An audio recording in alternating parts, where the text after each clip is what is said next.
Continuamos con más información y esta vez vamos a hablar de la OCDE con un especialista, Marcelo Scaglioni, y su relación con el RIGI. Marce, ¿cómo estás? ¿Cómo te va, Santiago? Buen miércoles. Buen miércoles. Bueno, a ver, contame un poco, Marce, cómo se pueden relacionar ambos, un proyecto de inversión de grandes inversores, de incentivo de grandes inversores, y el RIGI, y la OCDE. Y si la OCDE tiene reglas para la incentivación de inversiones en los países. Bueno, en primer lugar, para resumir un poco la situación, déjame decir que Ujú. el RIG es un incentivo de corto plazo y el acceso de Argentina a la OCDE es el incentivo a largo plazo y de manera permanente. De alguna manera podemos decir que el acceso de Argentina a la OCDE es el RIGI por mil, es decir, es un RIGI mil veces. Claro. ¿Por qué? Porque el RIGI lo que te da en este momento es una serie de incentivos, pero ¿por qué te da incentivos? Recordemos que Argentina en los últimos 100 años ha incumplido su palabra en reiteradas ocasiones, hemos tenido casi 10 defaults, la mitad de esos defaults en los últimos 40 años, somos un país que vive de la plata ajena, es decir, vivimos del ahorro de otros países. En los últimos 100 años, otro indicador, más del 92% hemos tenido años con déficit fiscal. Y ese déficit hay que financiarlo, hay que pagarlo de alguna manera y muchas veces es con exceso de deuda o como hemos visto en los últimos años con una emisión descontrolada. Entonces, ¿por qué surge el RIGI? El RIGI surge justamente para tratar de llamar la atención a los inversores, de generar confianza a través de reducciones de impuestos, a través de exenciones aduaneras, a través de la eliminación parcial del cepo, porque te deja repatriar dividendos, a través de la promoción de exportaciones. Pero todas estas cosas, en el marco del acceso a la OCDE, lo tenés que hacer no en forma temporaria, sino en forma permanente. Claro, ahí uno de los capítulos que siempre abríamos y que constantemente se vuelve a abrir otra puerta, porque desde la última vez que hablamos, vos planteabas que la OCDE no pide automáticamente salir del cepo y sin embargo se habló de salir del cepo de acá por lo menos un año largo, un año y medio o cuando se pueda. ¿Esto va en relación con lo que la OCDE plantea o cuando llega a oídos de la OCDE dicen, bueno, no era tanto el tiempo que yo pretendía en que lo sacaran? Pero recordemos que la OCDE agrupa a un conjunto de países del mundo. Recordad que el sistema de Naciones Unidas son casi 200 países, en cambio en la OCDE hay únicamente 38 países Claro, miembros. Pero estos países miembros son extremadamente relevantes porque son los países que originan el 75% de la inversión y el 60% del comercio del mundo. ¿Y esta inversión y este comercio cómo funcionan? Bueno, funcionan porque hay una relación de confianza entre los países miembros del club. Esta relación de confianza, ¿cómo se logra? Bueno, se logra porque estos países se comprometen a aplicar entre sí las mismas normas. Entonces, la aplicación entre sí de las mismas normas genera una relación de confianza. Una de estas normas tiene que ver con que entre los países miembros de la OCDE tiene que haber una libre circulación de los capitales. Esto implica, evidentemente, la eliminación del cepo.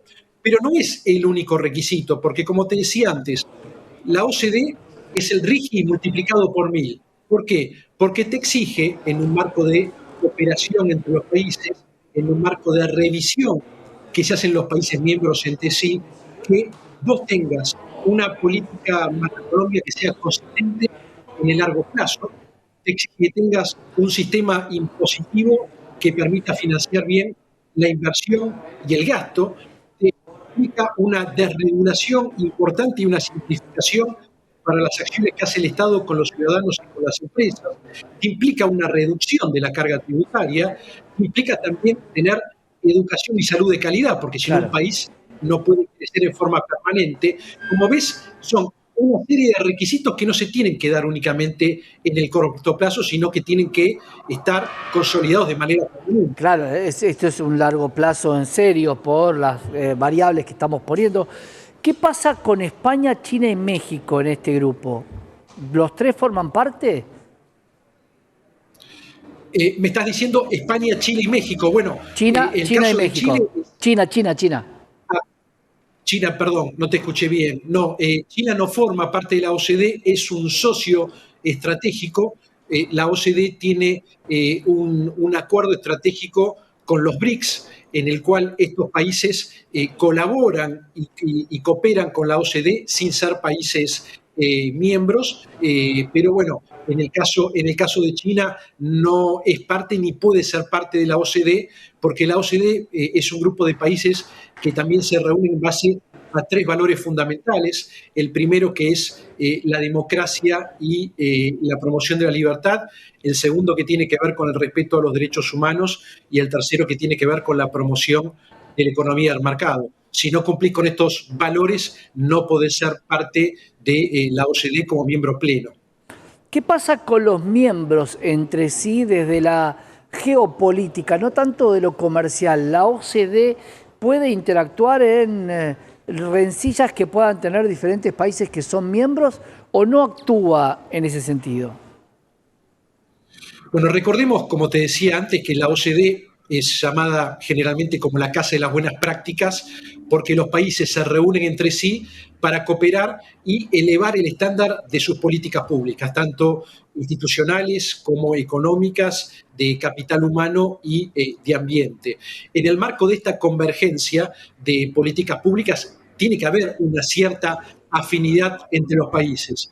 Te doy un ejemplo, o sea, la OCDE interviene en la geopolítica, interviene de manera importante. Recordá que el G20, que se reúne todos los años y que representa a los 20 países con el 80% de la población y el 80% del PBI global, tiene la OCDE de alguna manera su mesa ejecutiva, porque la OCDE le proporciona insumos de calidad para poder analizar cuáles son los desafíos y los futuros y los desafíos y las oportunidades que tiene el planeta en su gobierno global.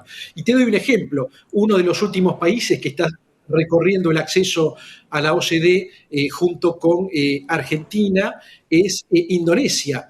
Indonesia, que es un gran tigre asiático con un crecimiento muy por arriba del promedio, que viene destacándose justamente en las últimas décadas, pero es un país de mayoría musulmana que no tiene relaciones con Israel. Y en el marco del acceso de Indonesia a la OCDE, Indonesia se comprometió a establecer relaciones diplomáticas con Israel, porque no puede darse el caso de países miembros que no tengan relaciones diplomáticas entre sí. Con lo Claro. cual, la OCDE también contribuye a la geopolítica del mundo y también a destrabar ciertos conflictos.